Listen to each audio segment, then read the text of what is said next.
We're going to look at the 4 championship races, and we'll start by looking at the champion hurdle, of course the highlight of day 1 every single year. Here's the odds up on the screen at the moment. We'll just have a look at those. Hurricane Fly, of course, the favourite, 13-8. Zarkandar and Rock on Ruby, joint second favourites at 13-2. The intriguing My Tent or Yours 7-1. Grand Douai, who's been in the news today, we'll discuss that soon, at 8-1 and 16-1, bar those. Okay, Stuart, we're better placed to start than with the favourite, Hurricane Fly. Give me your thoughts on him. Of course, he won the race 2 years ago in 2011. We saw him last year. He finished 3rd, disappointing. We never really like winning the race last year. How do you assess his chances for the 2013 renewal?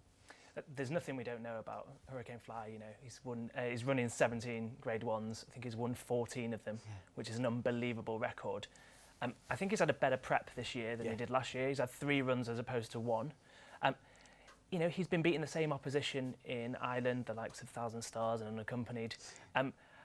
I just wouldn't want to be taking such a short price about a horse that was thoroughly dismissed, quite frankly, in last year's renewal, and I'd be looking to take him on. That's interesting. That's interesting. I think, yeah, I agree with your point. So I think the difference is this year is the prep. He's had a very similar, to almost identical prep this year from what he did in 2011, which bodes well. But you're right, it's difficult really to raise that memory from last year, definitely. Well, you look at it, take him on. I'm intrigued to find out who you would take him on with.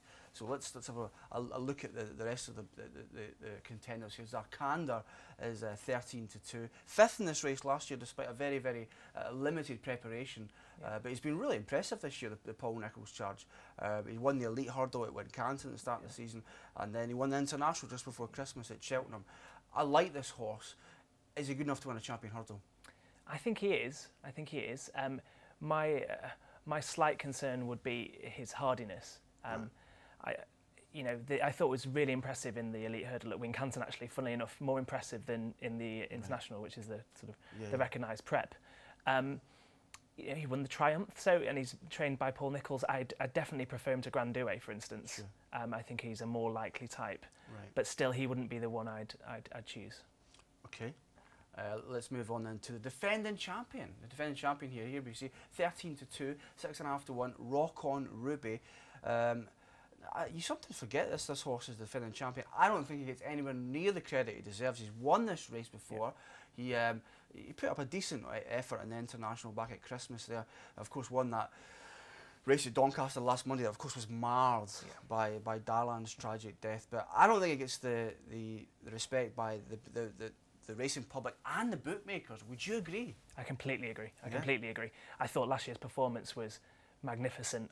You know, at the bottom of the hill, he accelerated away from them, and none of them ever looked like catching him. It was a quick time. We know he loves the hill. We know he's a battler. You know, he's sort of in the Brave Inca, Hardy Eustace type mould. Absolutely. And at 13-2, I think he's an each-way steal. And I completely agree about both the public and the racing media ignoring him a bit. Possibly because he's trained by a young up-and-coming trainer in Harry Fry. But yeah, absolutely, 13-2. I'm not sure whether he'll win, but he'll definitely place for me. Yeah, absolutely.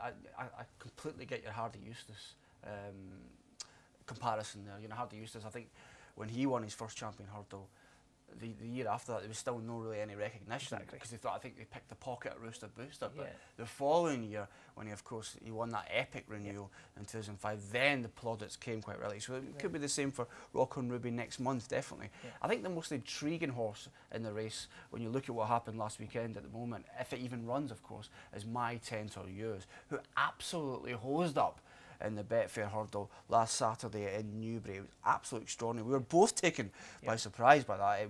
It was wow. It was pure wow, encapsulated in a horse race. He won by 5 lengths. This was a horse that lost at long odds on in between Christmas and New Year at the same course.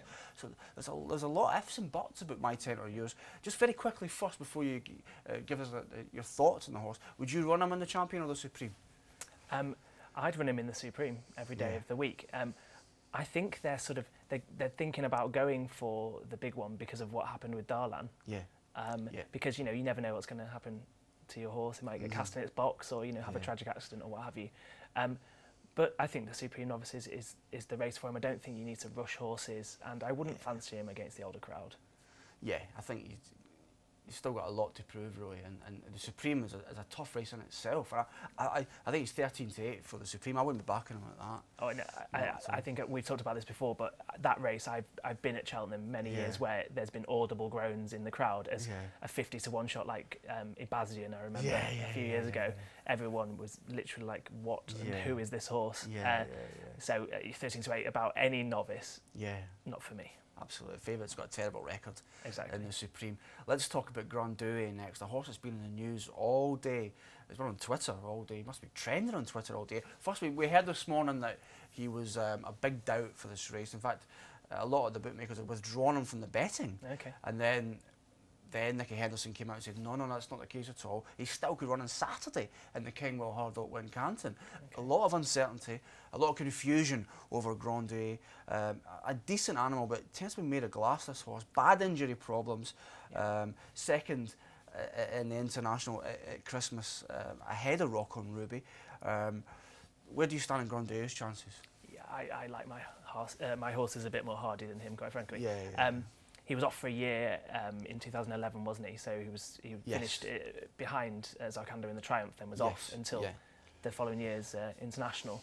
He was actually getting weight from Zarkanda, which we have to be careful. No, he was giving weight, sorry, to Zarkanda. Right, so he only finished 2 lengths adrift. So really, on the form book, you'd think he might be able to reverse form. But made of glass, I don't like the rumours coming out of the stable, and all's obviously not well. Although, without being too disrespectful to Nicky Henderson's stable, sometimes little whispers come out of that stable. And I remember what happened with Binocular when he drifted out to 999 to 1 on the exchanges, and then wasn't withdrawn from the race. The price came back in again. So absolutely, I bet those people who laid Binocular at 999 to 1 back in 2010 remember what happened. That painful memories. We'll just wrap up. Horses from further down the betting that may have caught your eye, Stuart. You mentioned Binocular there, champion 3 years ago. Cinders and Ashes won the Supreme last year. A little bit disappointing this year, you have to say. Countrywide Flame, who beat Cinders and Ashes in the fighting fifth. Not quite kicked on since that victory. Anything, a big price catch your eye from an each way point of view? The only one I'd really be interested in is Cinders and Ashes, last year's Supreme Novices winner.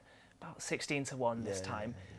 There's a lot of talk that actually he'd prefer better ground. So come the spring, come the better ground. If it is actually better, given all the snow around, it might be heavy for all we know. I think he could easily run into a place. But for me, it's between the top 4 or 5 in the betting, and Rock on Ruby would be my choice. So let's assess your choice. Is it Rock on Ruby to defend his crown? Yeah, absolutely. I don't think he gets the credit he deserves. I think it was a great time last year, and I thought he won it really well, and he'll love the hill.